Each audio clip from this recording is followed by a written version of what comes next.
اگر کسی مولانا نے، اگر کسی ذاکر نے، اگر کسی نوح خان نے یہ ہدف بنا دیا کہ بھائی میں پاکستان کا مشہور ترین خطیب بن جاؤں، میں دنیا کا مشہور ترین خطیب بن جاؤں، یہ ہدف بھی غلط ہے۔ یہ اس ہدف میں پیچھے جاتے جاتے اس کے اعمال، اس کے اوراد، اس کے اذکار، اس کی تمام تر دعائیں، تمام تر وہ راہ شہرت میں چلی جائیں گی، تباہ و برباد ہو جائیں گی، کوئی کام قبول نہیں ہوگا۔ یعنی یہ تمام تر جو اہداف ہم زندگی میں بناتے ہیں، امام فرماتے اہداف تمہارے راہ خدا میں ہو۔ مجلس پڑھو تو قربتاً اللہ، مجلس سنو تو قربتاً اللہ، نماز پڑھو تو قربتاً اللہ، کسی کی مدد کرو تو قربتاً اللہ، فرمایا کسی یتیم کے سر پہ ہاتھ رکھو تو قربتاً اللہ۔ آج جو ٹی وی شو میں جتنی چیزیں تقسیم ہوتی ہیں یہ قربتاً اللہ نہیں، کوئی بائک دے رہا ہے، کوئی ٹی وی دے رہا ہے، کوئی گھر دے رہا ہے، کوئی حج کی ٹکٹ دے رہا ہے، یہ تمام تر چیزیں قربت پروردگار عالم کے لیے نہیں ہے۔ ان کا مقصد شہرت ہے، ان کا مقصد اپنا نام کمانا ہے۔ مولا فرماتے ہیں جب اہداف غلط ہو جاتے ہیں، جب مقاصد غلط ہو جاتے ہیں تو پوری زندگی کی زندگی کیا ہو جاتی ہے؟ تباہ و برباد ہو جاتی ہے۔ یہ کس کا کام ہے؟ یہ وہم و خیال کا کام ہے کہ ہم ایک چیز سوچتے ہیں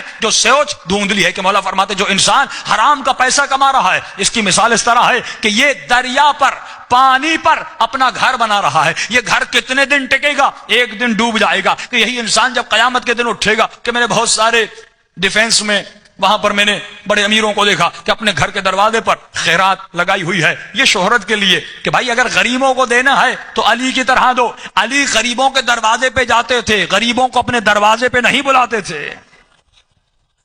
کہ آج مختلف این جی اوز، مختلف اداروں کو میں نے دیکھا کہ غریبوں کو اپنے پاس بلاتے ہیں۔ یہ طریقہ علی کا طریقہ نہیں، یہ فوٹو سیشن علی کا طریقہ نہیں، یہ دنیا کو دکھانا یہ علی کا طریقہ نہیں۔ علی کا طریقہ یہ تھا کہ جب جاتے تھے نہ غریب کو پتا ہوتا تھا کہ مجھے مال کس نے دیا، نہ علی بتاتے تھے کہ دینے والا کون ہے۔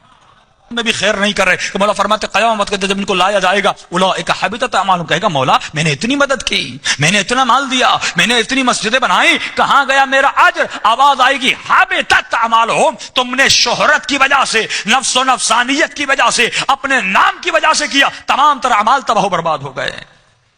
کہ بہلول کی مثال ہے نا، ہارون نے کہا مسجد بنا رہا ہوں، بہلول نے کہا ہارون مسجد پہ لکھ دو بہلول مسجد۔ کہا بڑے شانے ہو، بڑے عقل مند ہو، مسجد بناؤں میں نام لکھوں تمہارا؟ کہا بس پتا چل گیا نا تو مسجد نہیں بنا رہا، اپنا نام بنا رہا ہے۔ ہاں؟ یہ مسجد تھوڑی ہے، یہ نام ہے۔ آج برائے نام ہم کیے جا رہے ہیں، صرف نام بنے، صرف نام بنے، صرف شہرت بنے۔ ارے نام دنیا میں کیا بنانا، نام جنت میں بناؤ۔